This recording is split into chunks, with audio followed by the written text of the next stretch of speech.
Chapter 3, Joe. Joe had curly hair, but he didn't know how much hair he had. He couldn't count that high. In fact, he couldn't count at all. When all the other children went to recess, Mrs. Jules told Joe to wait inside. "Joe," she said, "how much hair do you have?" Joe shrugged his shoulders. "A lot," he answered. "But how much, Joe?" asked Mrs. Jules. "Enough to cover my head," Joe answered. "Joe, you are going to have to learn how to count," said Mrs. Jules. "But, Mrs. Jules, I already know how to count," said Joe. "Let me go to recess." "First count to 10. Joe counted to 10. 6, 8, 12, 1, 5, 2, 7, 11, 3, 10. "No, Joe, that is wrong," said Mrs. Jules. "No, it isn't," said Joe. "I counted until I got to 10. "But you were wrong," said Mrs. Jules. "I'll prove it to you." She put 5 pencils on his desk. "How many pencils do we have here, Joe?" Joe counted the pencils. 4, 6, 1, 9, 5. "There are 5 pencils, Mrs. Jules." "That's wrong," said Mrs. Jules. "How many pencils are there?" Joe asked. 5, said Mrs. Jules. "That's what I said Joe. "May I go to recess now?" "No," said Mrs. Jules. "You got the right answer, but you counted the wrong way. You were just lucky."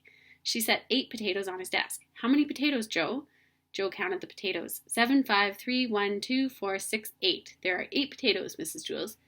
"No, there are 8, said Mrs. Jules. "But that's what I said Joe. "May I go to recess now?"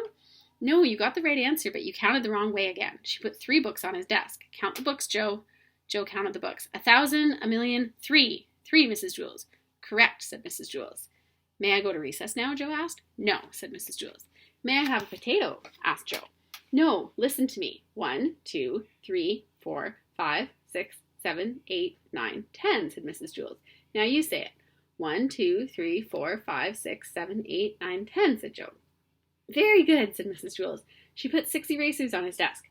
"Now count the erasers, Joe, just the way I showed you." Joe counted the erasers. 1, 2, 3, 4, 5, 6, 7, 8, 9, 10. "There are 10, Mrs. Jules." "No," said Mrs. Jules. "Didn't I count right?" asked Joe.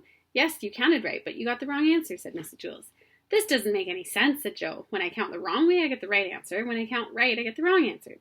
Mrs. Jules hit her head against the wall 5 times. "How many times did I hit my head against the wall?" she asked.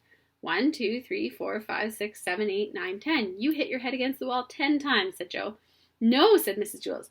4, 6, 1, 9, 5. "You hit your head 5 times, said Joe. Mrs. Jules shook her head no and said, "Yes, that is right."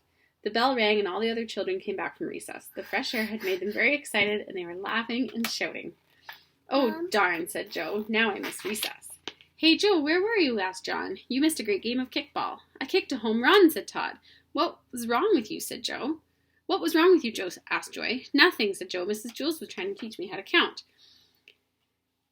Joy laughed. "You mean you don't know how to count?" "Counting is easy," says Mauricia. Now, said Mrs. Jules. "What's easy for you may not be easy for Joe, and what's easy for Joe may not be easy for you." "Nothing's easy for Joe," said Mauricia. "He's stupid." "I can beat you up," said Joe. "Try it," said Mauricia. "Well, that'll be enough of that," said Mrs. Jules. She wrote Mauricia's name on the blackboard under the word discipline. Joe put his head on his desk between the 8 potatoes and the 6 erasers. "Don't feel bad, Joe," said Mrs. Jules. "I just don't get it," said Joe. "I'll never learn how to count." "Sure you will, Joe," said Mrs. Jules. "One day it will just come to you. You'll wake up one morning and suddenly be able to count."